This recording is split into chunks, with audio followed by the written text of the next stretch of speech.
ದಿನ ನಾವು ಮುದ್ದೇನಹಳ್ಳಿ ಗ್ರಾಮದಿಂದ ಆ ರೈತರಿಗೆ ಭೂಮಿ ಕಡಿಸುವಂತ ಕೆಲಸ ನಾವೆಲ್ಲ ಐಕ್ಯತೆ ಹೋರಾಟ ಸಮಿತಿ ಮಾಡಿಕೊಂಡು ಈ ದಿನ ಒಂದು ಹೋರಾಟ ಹಮ್ಮಿಕೊಂಡಿದ್ದೀವಿ. ಇದರ ವಿರುದ್ಧ ಅರಣ್ಯಾಧಿಕಾರಿಗಳು ಪರ ಈ ಪೊಲೀಸ್ ಇಲಾಖೆ ಈ ಜಿಲ್ಲಾಡಳಿತ ನಿಂತಿರೋದು ಅದು ಖಂಡನೀಯ. ಯಾಕಂತಂದ್ರೆ ನಮ್ಮ 71ರಲ್ಲಿ ನಮ್ಮ ದಲಿತ ರೈತರಿಗೆ ಭೂಮಿಯನ್ನು ಕೊಟ್ಟು ಕಂದಾಯ ಇಲಾಖೆಯವರು ಅರಣ್ಯ ಇಲಾಖೆಯವರೆಗೂ ಕೊಟ್ಟಿರ್ತಕ್ಕಂಥದ್ದು ಇದು ಅಪರಾಧ. ಅವರು ಅರಣ್ಯ ಇಲಾಖೆಯವರು ಬೇಕಾದ್ರೆ ಜಿಲ್ಲಾಧಿಕಾರಿಗಳಿದ್ದಾರೆ, ಕಂದಾಯ ಇಲಾಖೆ ಮೇಲೆ ಹೋರಾಟ ಮಾಡಲಿ, ರೈತರ ಮೇಲೆ ಭೂಮಿ ಕಸಿಯುವಂತ ಕೆಲಸ ಮಾಡಬಾರ್ದು.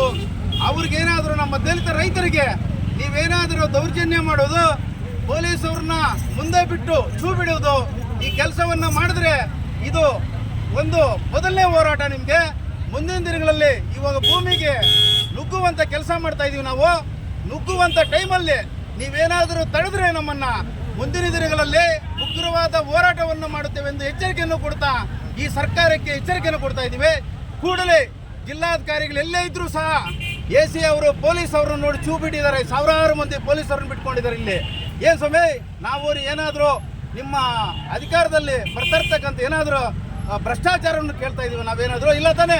ನಮ್ಮ ರೈತರಿಗೆ ಕೊಟ್ಟಿರ್ತಕ್ಕಂಥ ಭೂಮಿಯನ್ನು ಕೊಡಿ, ಭೂಮಿ ಬಿಡಲೇಬೇಕು. ನೀವು ಕಂದಾಯ DC ಅವರು ಬಂದು ಒಂದು 10 ನಿಮಿಷ ಕೆಲಸ ಇದು, ಬಂದು ಕೂಡಲೇ ಪರಿಹಾರ ಕೊಡಬೇಕು ನಮ್ಮ ದಲಿತ ಕಾರ್ಯಕರ್ತರಿಗೆ ಅಂತ ಹೇಳ್ತಾ ಈ ದಿನ ಹೋರಾಟವನ್ನು ಹಮ್ಮಿಕೊಂಡಿದ್ದೀವಿ. ನಮ್ಮ ರೈತರಿಗೆ ಭೂಮಿಯನ್ನು ಕೊಡಿಸುವಂತ ಕೆಲಸ ನಾವು ಮಾಡೇ ಮಾಡ್ತೀವಿ. ಆ ಜಾಗಕ್ಕೆ ನಾವು ಹೋಗಿ ಇವತ್ತು ರೈತರಿಗೆ ಉಳುಮೆ ಮಾಡುವಂತ ಕೆಲಸ ಇವತ್ತು ಎಲ್ಲ ಸಂಘಟನೆಗಳಿಂದ ನುಗ್ತಾ ಇದೀವಿ ನಾವು ಆ ಜಾಗಕ್ಕೆ ಅಂತ ಹೇಳ್ತಾ ಇವತ್ತು ನಾವು ಹೇಳ್ತಾ ಇದೀವಿ.